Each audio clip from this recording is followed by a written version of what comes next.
Hello, hello, hello, hello, hello, hello. Wherever you are on this mystifying world called Earth, wherever you are, I hope you're having a pleasing day, evening, or night, wherever you're located. Once more, welcome to my channel on 3D Topics. As you can see clear as day, I'm using the 3D application called Blender. If you happen to be using something else and curious about Blender, I welcome you to stay. My topic today is about an animation that I made in using the Boid particle. So I'm going to give my little 5-second speech. In a couple moments, I'm going to show you the animation. And the animation's in low poly. I'm a low poly artist. I'm not trying to aim for photorealism. So after the animation, then I'm going to quickly go over how I made the scene for the new users. For the veterans or intermediate, you just probably need to see the video and that's it. But for the new Blender users, the new Blender family, I'm going to explain how quickly how I made the video. So stay tuned. I'm going to start the video now. I hope you enjoy my first, and it's my first introduction to Boid. I'm new to using Boid, and I didn't use no advanced features.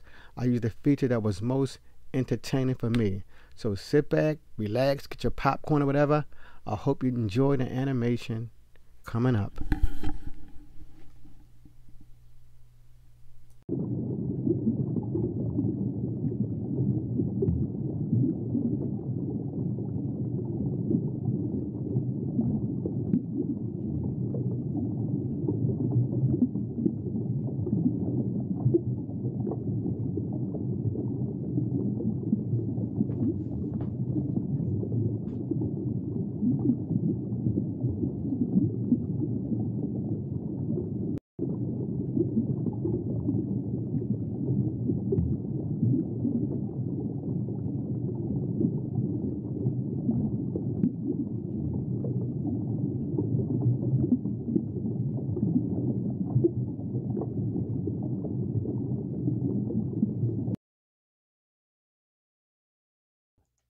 Alright, so I hope you enjoyed the little 28-second video. I hope it gave you some insights, and I hope it showed you the power of using those boids.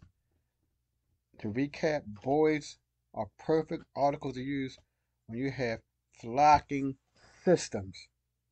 And I only was using one called follow the leader. That's all I use. Later on, I may get into like collisions and stuff like that. But with follow the leader, that's the only one I use. And also, when they was following the leader, I learned something very important about follow the leader. When follow the leader stop and they encircle the follow the leader, I mean, they are formed like different size circles. You get me? They go on different tangents, but they still be going around the leader, which like a flock of birds do. Sometimes you see a flock of birds when they're not traveling straight. When in one area, they may be together, but they may be flying in different directions. I learned that about the board. So now here you can see my basic setup. I'm just in a shader view with that. So I'm gonna go over the stuff I made while I'm in the shader view. Now it's important when you use the boards, do not hide your artifacts.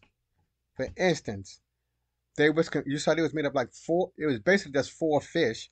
My four fish are underneath these rocks, so I did not hide them because when I tried to hide the fish, then the boards did not show. So you can't do that.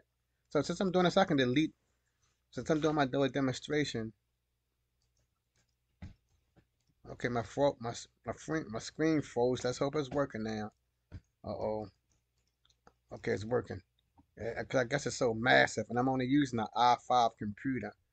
I'm not using no ritzy fancy i5 Hewlett Packard that I got from you call it Home Depot. Got them fancy. So I'm just gonna delete these little rocks, all of them, and show you the fish that live beneath them.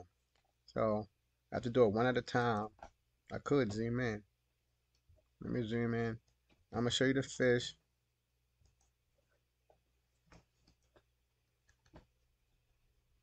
And I'm gonna go into shader mode. I hope if I go into shader mode, it doesn't slow down anymore. Let me go into the shader mode. so you can see the color of the fish.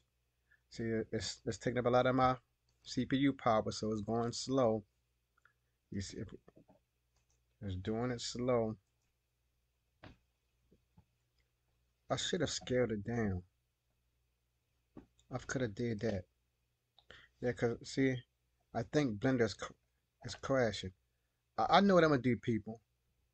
I'm gonna scale. I'm gonna highlight all of this because I have it sort of large, and I'm just gonna, if I can, I'm just gonna scale it down. See, no, that won't work. See, it became so complex. It's hard for me to scale stuff now. So I gotta do it the old fat. I gotta do it this way. Let me just see. You see a fish sticking out already, a part of the fish. So I'm sorry, my GPU is gonna be slow. There's a fish. Fish number one. Oops, I deleted the wrong thing.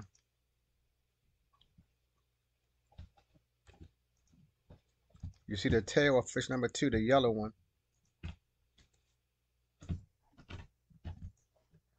And I'm not going to explain how to use the boards because there are plenty.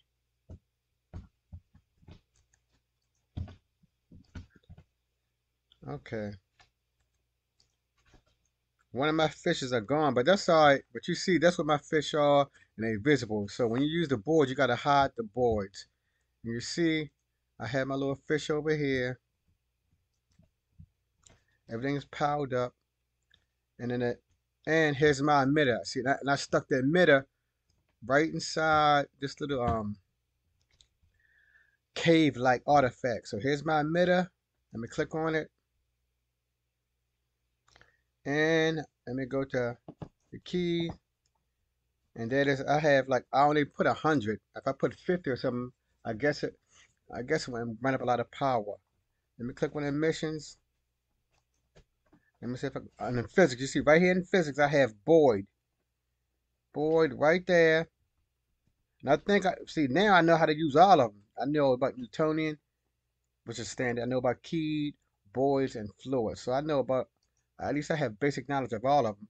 And with the Boids, the most important thing, the important thing that took me a lot of time, you the movement. When you deal with the boards, you have to manipulate that movement until you get it right. So you're going to spend most of your time here in the movement section of the boards. You got max air speed. Let me open up some. You got max air speed specular, max air speed, angular, etc. That was the area that took up most of my time, movement. And then, as you know about boards, here's my brain.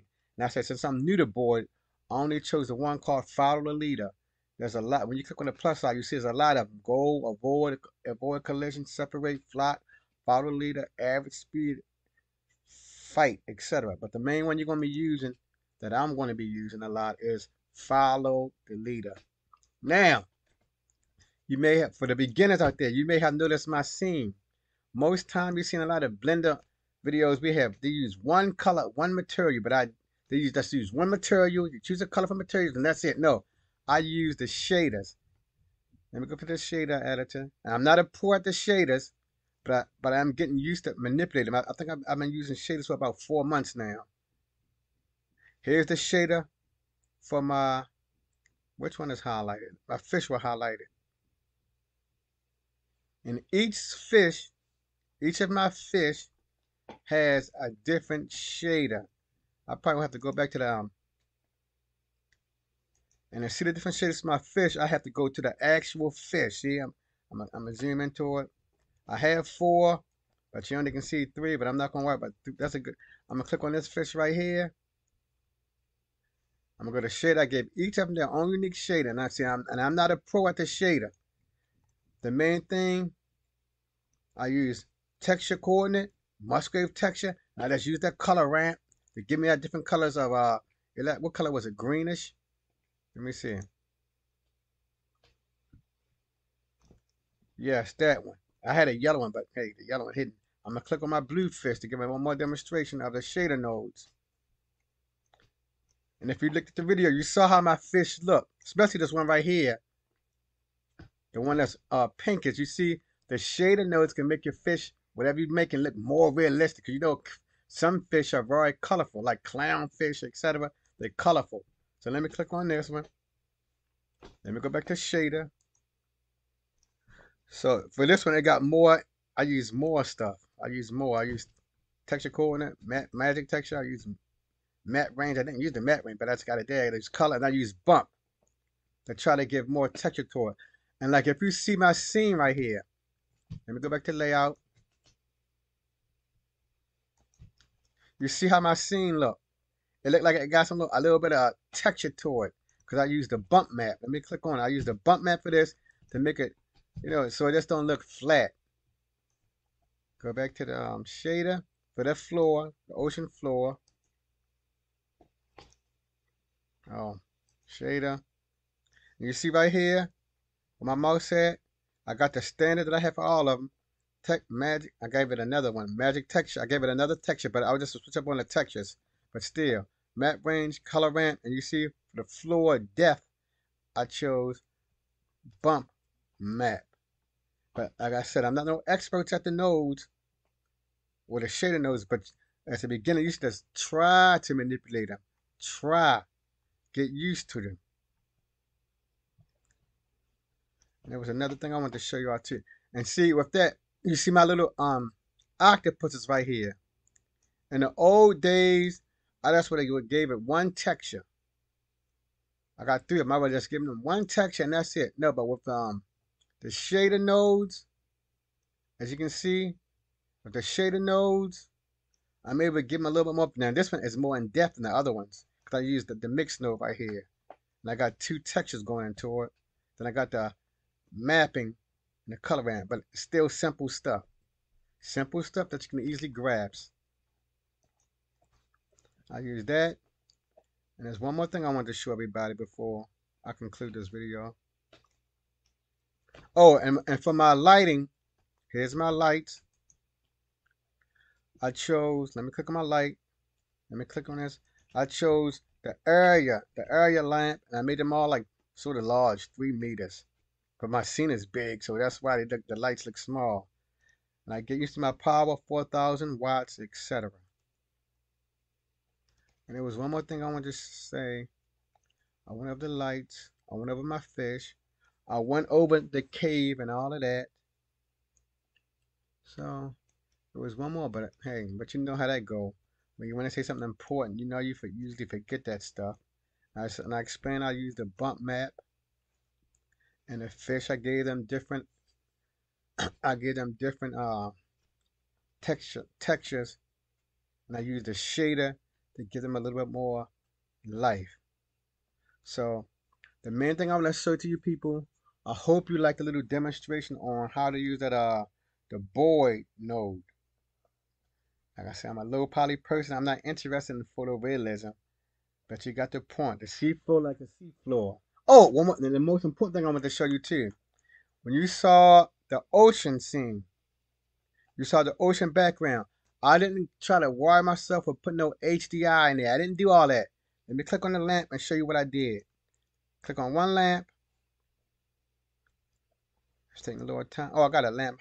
Clicked on. Okay, I got a lamp. Click on already. So I went right down here to Okay. All right. Oh no, it wasn't. It was the. I'm sorry. It was the cameras. Let me click on the camera and show you what I did with the camera. And for the camera, I used the tracking constraint. When you saw the camera moving, I went to the constraints and I just used the simple tracking constraints and I chose my correct axis by just eyeballing it. Track axis, -Z. Up, Y. I just eyeballed it until it looked good. I used tracking and then for my actual camera, the background, I chose a background image. As you can see, let me click on my camera. I didn't use no HDMI, none of that. I used the background image. I'm going to give you the demonstration right here, if it works correctly. View, cameras, select that camera. And there it is, you see? You can see That's what the camera saw. So when you all saw that aquatic scene, like I said, I ain't used nothing fancy. I downloaded off the internet a picture of the ocean floor. Then I went to my object data properties for camera. I clicked on add an image. Then I just chose that image. And you all see it appeared. I ain't had to worry about setting no HDMI, none of that stuff. It was simple. And you see, whatever camera I click on, it will show this underwater scene that you see right here. And that was it, good people. So once more, I hope you enjoy my little project, because like I guess when I use Blender every 4 or 5 months, I get inspired to make a project. I keep learning Blender, but you get like every 5 months. So I said, let me make something in Blender. So I'm in this little underwater scene using the boards. So my main thing I always say for the new beginners out there, if you're listening, don't stop, don't give up. I remember when I first started using Blender, I downloaded Blender 2.76. I didn't know what I was looking at. I said, this thing look hard. So I just let it sit there. Then several months later, I said, let me get back into that and start looking at some YouTube videos. And then my first, and I told my wife, the first thing I remember making in Blender was that a clock. Now, if you all know, it's a clock, but that was in Blender 2.76. So I don't know how it is now. But I made that clock, and ever since then, I was hooked. So don't stop. Learn a little bit every day. Like me, I keep learning. I learn a little bit every day. Till the next time, Blender family, peace.